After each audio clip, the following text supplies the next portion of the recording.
तो देश की बहस में हम बात कर रहे हैं आज आई एक दुखद खबर की, जिसमें संतों और साधुओं की सर्वोच्च संस्था अखाड़ा परिषद के अध्यक्ष महंत नरेंद्र गिरी की संदिग्ध परिस्थितियों में मौत हो गई है। पुलिस के मुताबिक उनका शव एक पंखे से लटका हुआ उनके कमरे के अंदर मिला। कमरे के दरवाजे चारों तरफ से अंदर से बंद थे। एक 7 पेज का सुसाइड नोट भी मिला है।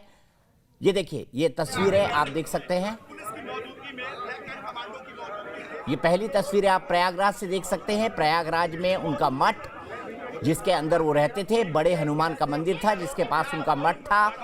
दो डिप्टी चीफ मिनिस्टर उनके चेले थे। योगी आदित्यनाथ से उनका गोरक्षनाथ मठ के साथ संबंध था। प्रधानमंत्री और गृह मंत्री उनका विशेष आदर करते थे। अखिलेश यादव ने सबसे पहले उनकी मौत पर दुख जताया। सभी पार्टियों के नेताओं के लिए वंदनीय थे, प्रातः स्मरणीय थे। ऐसे में नरेंद्र गिरी की मौत, और वो भी संदिग्ध परिस्थितियों में, सबको असहज कर दिया है। मेरे साथ आज जितने भी मेहमान जुड़े, मेरे साथ जुड़े महंत नारायण गिरी, मेरे साथ स्वामी चक्रपाणी महाराज जुड़े, मेरे साथ महंत राजू दास जुड़े, मेरे साथ महामंडलेश्वर नवल किशोर दास जुड़े, मेरे साथ आचार्य विक्रमादित्य जुड़े, जो कि अभी भी जुड़े हुए हैं। और सबका यह मानना है, सब गमगीन है, सबका यह मानना है कि किसी को उनके कानों पर भरोसा नहीं हो रहा कि महंत नरेंद्र गिरी इस तरह की परिस्थितियों में खुदकुशी भी कर सकते हैं। आनंद गिरी, जो उनके शिष्य थे, जिन्होंने उन पर आरोप लगाए थे कि वो मठ की संपत्तियों का दुरुपयोग कर रहे हैं अपने वैभव के लिए, अपने चेलों को देने के लिए,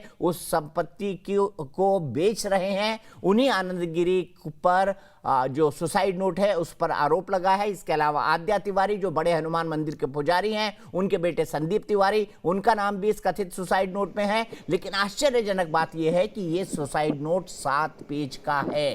क्या कोई अपनी जान देने वाला व्यक्ति 7 पेज का सुसाइड नोट लिखेगा? ये भी अपने आप में एक बड़ा सवाल है। वो भी इस स्तर का संत, जिसके यहाँ पर मंत्रियों की, जिसके यहाँ पर मुख्यमंत्रियों की, जिसके यहाँ पर प्रधानमंत्रियों की लाइन लगा करती हो। क्योंकि प्रयागराज जो भी जाता था, जिस पार्टी का भी नेता होता था, वो महंत नरेंद्र गिरी से जरूर मिलता था। कुंभ का संचालन, सिंहस्थ का संचालन, ये सब अखाड़ा परिषद की जिम्मेदारी होती है। इतनी बड़ी जिम्मेदारी जहां पर करोड़ों लोग आते हैं। World record of Guinness book में भी जिसका नाम लिखा जाता है, ऐसा व्यक्ति ऐसी बात कर ले, ये किसी को हजम नहीं हो रहा है। सीधे चलूंगा आचार्य विक्रमादित्य के पास। आचार्य विक्रमादित्य मेरे साथ जुड़े हुए हैं, उनसे मैं जानना चाहता हूं। आचार्य विक्रमादित्य, आपने सबको सुना, आपको क्या लगता है, आपको किन किन बातों पर संदेह लगता है इस कथित सुसाइड की थ्योरी के बारे में? दीपक जी, आप भी क्राइम से बहुत सालों से जुड़े हुए हैं। मुझसे ज्यादा अनुभव क्राइम का आपको होगा, जिस प्रकार का आपने एक बड़े-बड़े केसेस देखे। इस आयु के अंदर स्वामी जी जिस आयु के अंदर थे, कैसे वो पंखे पे रस्सी बांधी होगी, कैसे वो ऊपर चढ़े होंगे।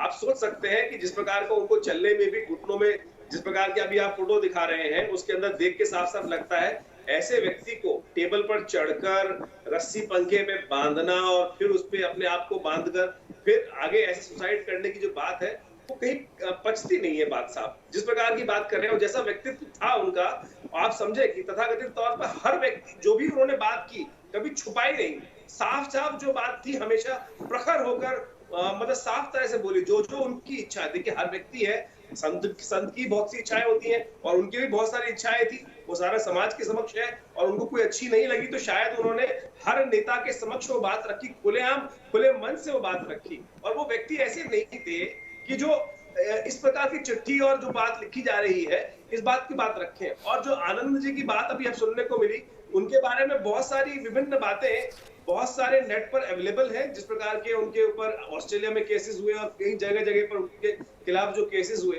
कहीं ना कहीं बहुत बड़ी साजिश है। और ये सब लोग जिस प्रकार से संत महात्माओं के साथ जुड़ते हैं और उनके उसके बाद इन संत महात्मा, हमारे सब संत महात्माओं के साथ जुड़कर कुछ गलत लोग आ जाते हैं, और उन गलत लोगों को सामने लाने के लिए आज जो जांच एजेंसीज हैं, उनको सही से काम करने की आवश्यकता है। और दूध का दूध, पानी का पानी करने की आवश्यकता तुरंत है। और हमें पूर्ण विश्वास है, योगी जी की सरकार है, जिस प्रकार के कार्य तुरंत से करती है, और बहुत जल्दी, बहुत देर नहीं लगेगी इस सत्य को सामने आने में।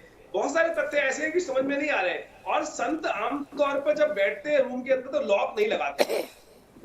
ये जो लॉक लगाने की बात समझ में आ रही है, आप समझे, आमतौर पे मैं भी बहुत सारे महात्माओं के जाता हूँ, संत महात्मा आता हूँ, हमारे किसी कमरे में लॉक नहीं लगता, खुलेआम बैठते हैं, हर जगह बैठते हैं, कोई कोई तिजोरी में रखने वाली कोई चीज होती नहीं है। मेरा भी आश्रम है, आप स्वयं आए हैं, और वहां मैं जहां बैठता हूं, जहां पर विश्राम भी करता हूं, शायद आज तक कभी कोई अंदर से कुंडी लगाने की आवश्यकता नहीं पड़ी होगी। और यहाँ पर जो बात की जा रही है जिस प्रकार की, तो ठीक है यहाँ पर आचार्य जो जी, भी मैं बात आपको 1 मिनट पे रुकूंगा। मेरे साथ noted police officer, celebrity police officer doctor Vikram Singh ji जुड़ चुके हैं, यूपी के डीजीपी रह चुके हैं। विक्रम सिंह जी, पूरी खबर आपने जरूर सुनी होगी महंत नरेंद्र गिरी के बारे में, आप व्यक्तिगत तौर पर उनको जानते होंगे, मुझे पूरा भरोसा है इस बात का। मुझे बताइए, इस पूरी सुसाइड थ्योरी और 7 पेज के सुसाइड नोट में किसी बात पर आपको संदेह होता है एक पुलिस वाले के तौर पर?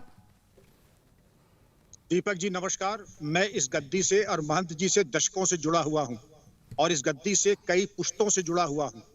मैं कम से कम इसको हजम नहीं कर पा रहा हूं कि महाराज जी आत्महत्या करेंगे। मैं उनको जमाने से जानता हूं, वो बल्कि जो आत्महत्या करने वाले होते हैं वो अगर उनके पास जाते थे तो उनका संकल्प बदल जाता था और उनकी निराशा समाप्त हो जाती थी। महंत जी उनमें से थे, महाराज जी उनमें से थे जो कि सदैव सबको आशा और मंगल की शुभकामना देते थे और मंगल की तरफ ले जाते थे। और ये कोई अगर आत्महत्या करता है तो वो एक पल का होता है दीपक जी, और अगर वो पल गुजर जाता है तो आत्महत्या का सवाल समाप्त हो जाता है और वो जो मन में दुश्चिंताएं होती समाप्त हो जाती। कोई निबंध नहीं लिखता है 8 पन्ने का। 8 पन्ने का अगर निबंध लिखा है तो इसका मतलब दीपक जी ये स्पष्ट है कि उनका दिलो दिमाग अभी काम कर रहा है। और महंत जी उस श्रेणी के थे ही नहीं कि जो कि आत्महत्या का चिंतन भी कर सके। उन्हें किस बात की कमी थी? सारे राजनेता, हर राजनीतिक दल के बड़े से बड़े राजनेता उनके चरणों में बैठते थे। बड़े से बड़े शीर्षस्थ वरिष्ठ अधिकारी, हम हो, डीजी हो, चीफ सेक्रेटरी, उनके चरणों में बैठते थे। धन की अपार वैभव की कोई कमी नहीं, सब कुछ उनके पास था। तो आत्महत्या करेंगे क्यों? अगर किसी से शिकायत होती तो निसंदेह वो उसके बारे में निराकरण कर सकते। ये दीपक जी मेरा अगर अपना कयास है, पहली चीज इसमें पुलिस को मेरा परामर्श होगा कि हत्या के दृष्टिकोण से विवेचना जरूर कर लें, क्योंकि आत्महत्या का नोट इतना विस्तृत, इसका मतलब किसी शातिर दिमाग व्यक्ति की ये उपज हो सकती है जिससे कि इसको हत्या को आत्महत्या का रंग दे दें। तो दीपक जी मेरा पहला निष्कर्ष तो ये है कि मुझे ये विश्वास नहीं हो रहा है कि महाराज आत्महत्या कर सकते हैं।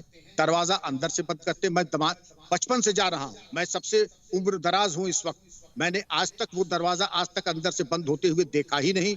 और 3 पुश्त से तो मैं जा रहा हूं, मेरे दादा जाते थे, मेरे पिताजी जाते थे, मैं जाता रहा हूं, मेरे पुत्र जा रहे हैं, लेकिन मैंने आज तक ये कभी सोचा नहीं था कि इतनी महान और पवित्र गद्दी में इस प्रकार का लांछन लगाने के उद्देश्य से और धन की लोलुपता के कारण इस तरह का कृत्य भी हो सकता है। तो दीपक जी मेरा परामर्श होगा कि हत्या के दृष्टिकोण से जरूर देख लें। सर, लेकिन सबसे बड़ी बात मैं यहाँ पे कह रहा हूं कि पुलिस ने तो खोलते से ही बता दिया कि भाई कुंडी चारों तरफ से बंद थी, आत्महत्या का शक है।